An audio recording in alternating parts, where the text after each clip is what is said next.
भारत निर्वाचन आयोग ने पूर्वोत्तर के 3 राज्यों त्रिपुरा, मेघालय और नागालैंड में विधानसभा चुनाव के तारीखों की घोषणा की।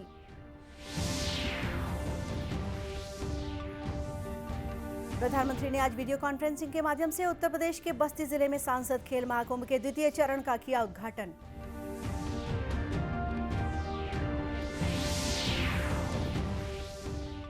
G20 स्वास्थ्य कार्य समूह की पहली बैठक आज केरल के तिरुवनंतपुरम में हुई शुरू।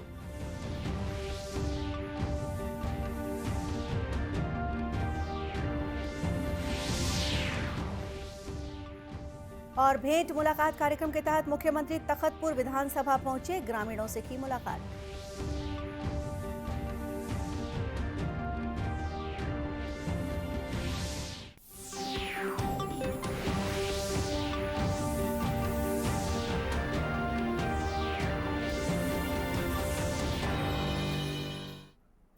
नमस्कार, आप देख रहे हैं दूरदर्शन समाचार।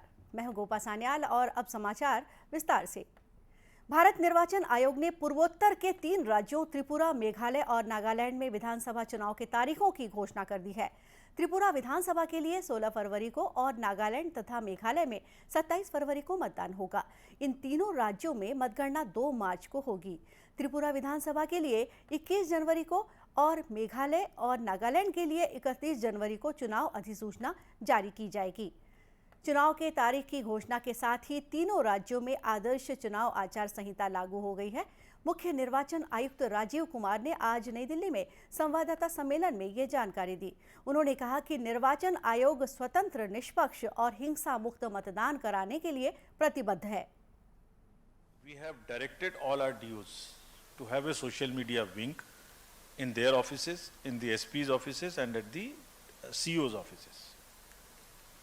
We have also asked them to do the content analysis, do the sentiment analysis, do the fact checking and verification. We have also asked them, if there is a news, please do not wait because it's only 15 minutes, 20 minutes, half an hour before it becomes wild, and it's no point reacting to it thereafter because damage is done. We have also asked them to join the issue, say that you are finding the facts and you would revert, so that it is halted at that stage. We have also asked them that please don't stop at it. After filing the cases under the appropriate sections, we have also documented and circulating them sections under which are available in the statute, either in the IPC or in the IT Act or in the Representation of People Act.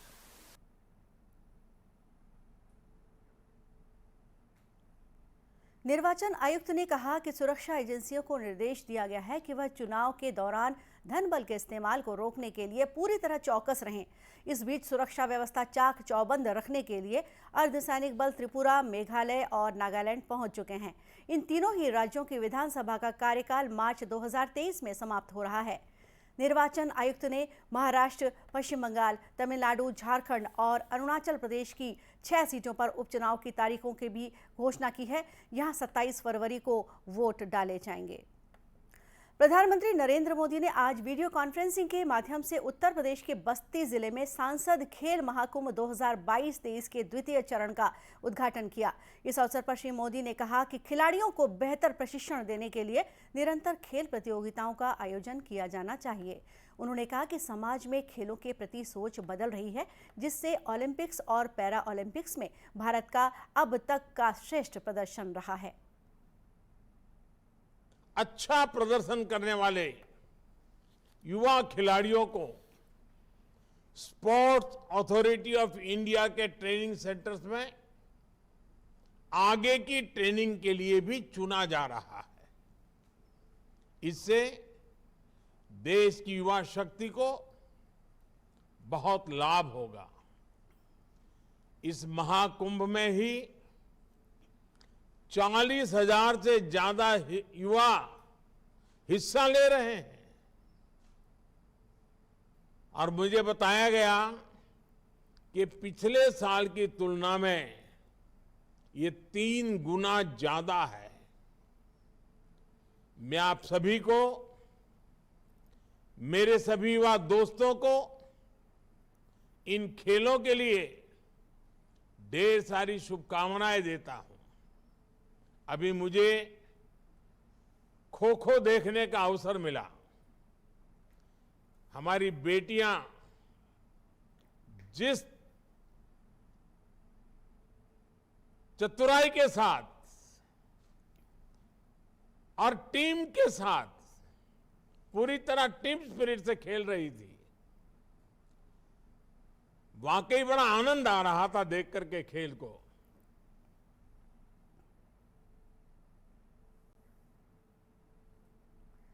प्रधानमंत्री ने कहा कि देश के युवा वर्ग के पास आज खेल के क्षेत्र में अपार अवसर हैं। श्री मोदी ने उनका आह्वान किया कि वे अपनी नियमित दिनचर्या में योग और मोटे अनाज का उपयोग करें तथा बेहतर स्वास्थ्य और फिटनेस के लिए अपने खान पान का चार्ट बनाएं। उन्होंने ये भी कहा कि न्यू इंडिया आज खेलों के क्षेत्र में चुनौतियों से निपटने के सभी प्रयास कर रहा है और सरकार खिलाड़ियों को हर प्रकार की सहायता दे रही है और खेलों के बुनियादी ढांचे को बेहतर बनाने के लिए काम कर रही है। प्रधानमंत्री ने कहा कि सांसद खेल महाकुंभ जैसे आयोजन देश में खिलाड़ियों को नई दिशा देंगे। लगभग 200 सांसद इस खेल महाकुंभ का आयोजन कर रहे हैं, जो देश के अधिकांश युवाओं के लिए फायदेमंद होगा। G20 स्वास्थ्य कार्य समूह की पहली बैठक आज केरल के तिरुवनंतपुरम में भारत की अध्यक्षता में शुरू हुई। केंद्रीय स्वास्थ्य और परिवार कल्याण राज्य मंत्री भारती प्रवीण पवार और केंद्रीय विदेश राज्य मंत्री वी मुरलीधरन ने उद्घाटन समारोह में मुख्य भाषण दिया।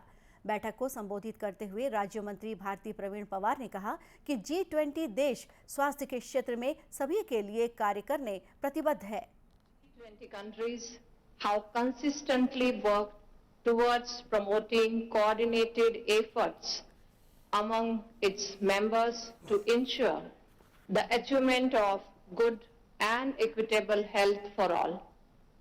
Health became an integral part of the G20 agenda with the establishment of Health Working Group, and G20 countries have exhibited a long-standing commitment to mitigating health emergencies ever since the inception of Health Working Group. 3 दिन की बैठक स्वास्थ्य आपात स्थितियों से बचाव, तैयारी, प्रतिक्रिया, औषधि क्षेत्र में सहयोग और सभी को स्वास्थ्य सुविधा उपलब्ध कराने में सहायता के लिए डिजिटल स्वास्थ्य नवाचार पर केंद्रित है। कोविड महामारी के बाद स्वास्थ्य क्षेत्र सभी विकास संकेतकों का केंद्र बिंदु बन गया है। बैठक में सभी को स्वास्थ्य सुविधा उपलब्ध कराना सुनिश्चित करने के लिए ई संजीवनी और आयुष्मान भारत जैसे डिजिटल स्वास्थ्य ऐप के उपयोग पर भी चर्चा की जाएगी। बैठक में G20 सदस्य देश, विशेष आमंत्रित देश और अंतर्राष्ट्रीय संगठन के प्रतिनिधि भाग ले रहे हैं। मुख्यमंत्री भूपेश बघेल आज तखतपुर विधानसभा के ग्राम बेलपान, खैरी और खपरी पहुंचे। उन्होंने ग्राम खपरी में ग्रामीणों और प्रतिनिधि मंडलों से मुलाकात की। ग्राम बेलपान में मुख्यमंत्री ने ग्रामीण औद्योगिक पार्क की गतिविधियों का जायजा लिया और रीपा परिसर में वृक्षारोपण भी किया। उन्होंने स्व सहायता समूह की महिलाओं से मुलाकात कर उनके द्वारा कोसा, मशरूम और सब्जी उत्पादन कार्यों की जानकारी ली। खैरी ग्राम में मुख्यमंत्री ने मिनी स्टेडियम का निर्माण करने, गिरधोना में उप स्वास्थ्य केंद्र खोलने, जूनापारा में सहकारी बैंक की शाखा खोलने, ग्राम जरौंधा में प्राथमिक शाला भवन बनाने, खैरी तालाब का सौंदर्यीकरण करने सहित अनेक घोषणाएं की। गांव में गली में कंक्रीट करे लगेगा सरपंच साहब, विधायक जी, ठीक है। और जिस जगह बैठे हैं तो बढ़िया से मिनी स्टेडियम बनाया जाएगा, ठीक है। शासकीय प्राथमिक शाला खैरी में अतिरिक्त कक्ष का निर्माण कराया जाएगा और खैरी के तालाब के सौंदर्यीकरण भी कराया जाएगा।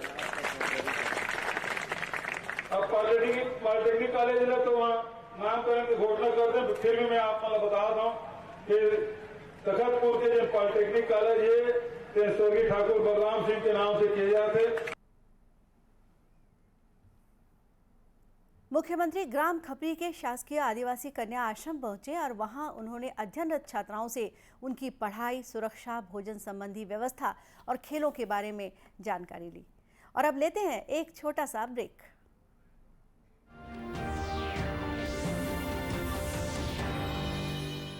On boys, let's go practice. अरे रुक यार, मेरे बैंक अकाउंट में गलत एंट्री का प्रॉब्लम हो गया। भाई तो बैंक को कंप्लेन करना। बैंक को लिखे 1 महीना हो गया है, बट वो गूगली पे गूगली डाले जा तो रहे हैं। आरबीआई के लोकपाल को इन्फॉर्म करो। रुक, मैं समझाता हूँ। जैसे क्रिकेट में थर्ड अंपायर, वैसे ही आरबीआई का ओम्बुड्समैन। आरबीआई कहता है अगर बैंक आपकी कंप्लेंट को 1 महीने में नहीं सुलझाता तो आप आरबीआई के कंप्लेंट मैनेजमेंट सिस्टम पर ऑनलाइन कंप्लेंट कर सकते हैं। ये आरबीआई का आसान तरीका है आपकी कंप्लेंट सुलझाने का, और वो भी फ्री। आरबीआई कहता है जानकार बनिए, सतर्क रहिए। डिजिटल बैंकिंग का है जमाना, टाइम है बचाना। डिजिटल बैंकिंग है आसान, करो चाहे कोई भुगतान, एनी टाइम एनीवेयर, सेफ है, फास्ट है, हर पेमेंट उंगलियों पे सेट है। लेन देन के हैं ऑप्शंस कई, IMPS, NEFT, UPI भी। 24 घंटे करते ये काम, पेमेंट आसान और रहे आराम। आरबीआई कहता है जानकार बनिए, सतर्क रहिए।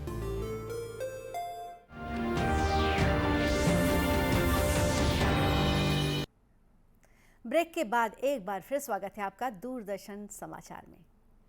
दुर्ग जिले में इंस्पायर अवार्ड मानक की राज्य स्तरीय प्रतियोगिता और प्रदर्शनी आज से शुरू हुई। इस प्रतियोगिता का शुभारंभ स्वामी विवेकानंद तकनीकी विश्वविद्यालय के कुलपति डॉक्टर MK वर्मा ने किया। उन्होंने बाल वैज्ञानिकों द्वारा बनाए गए मॉडल और प्रदर्शनी का अवलोकन भी किया। इस अवसर पर श्री वर्मा ने कहा कि बच्चों ने दैनिक जीवन से जुड़ी वस्तुओं की मॉडल प्रदर्शित किए हैं जो बहुत उपयोगी हैं।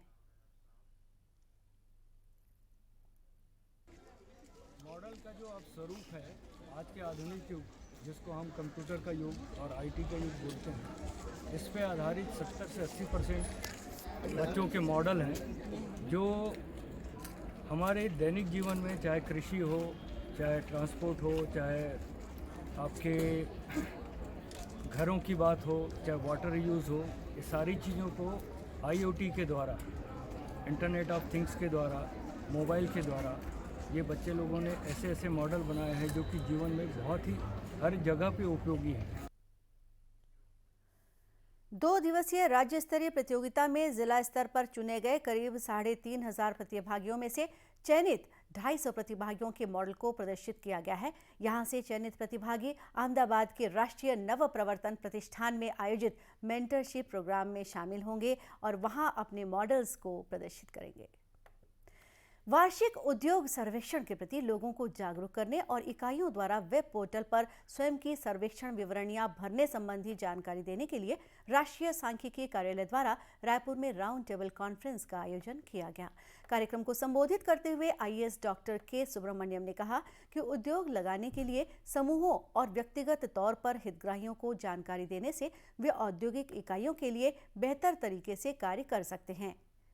वहीं राज्य के सांख्यिकी विभाग के उप महानिदेशक रोशन लाल साहू ने कहा कि आज आयोजित सम्मेलन में लोगों को उद्योग लगाने के बारे में जानकारी दी गई।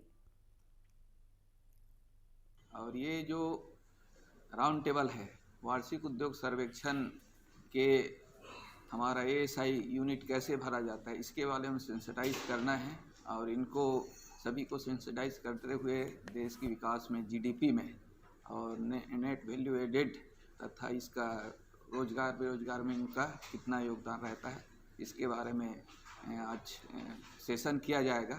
और इसमें लगभग 37 इंडस्ट्रियल यूनिट के प्रतिनिधि आएंगे और इसमें हाई प्रायोरिटी यूनिट के प्रतिनिधि ने भाग लिया है। गौरतलब है कि राष्ट्रीय सांख्यिकी कार्यालय द्वारा हर साल फैक्ट्री नियमों के तहत पंजीकृत इकाइयों के लिए वार्षिक उद्योग सर्वेक्षण किया जाता है, जिससे प्राप्त आंकड़ों का उपयोग राष्ट्रीय आय के अनुमान, औद्योगिक संरचना के अध्ययन और नीति निर्धारण के लिए किया जाता है। और अब अंत में मुख्य समाचार एक बार फिर।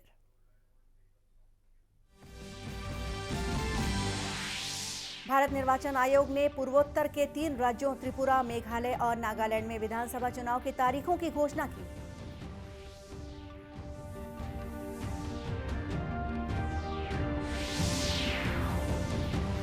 प्रधानमंत्री ने आज वीडियो कॉन्फ्रेंसिंग के माध्यम से उत्तर प्रदेश के बस्ती जिले में सांसद खेल महाकुंभ के 2वें चरण का किया उद्घाटन।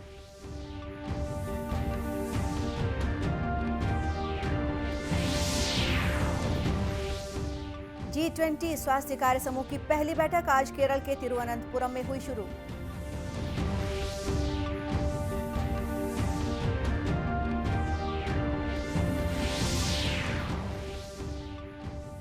और भेंट मुलाकात कार्यक्रम के तहत मुख्यमंत्री तखतपुर विधानसभा पहुंचे, ग्रामीणों से की मुलाकात। और इसी के साथ ये समाचार बुलेटिन यहीं समाप्त हुआ। नमस्कार।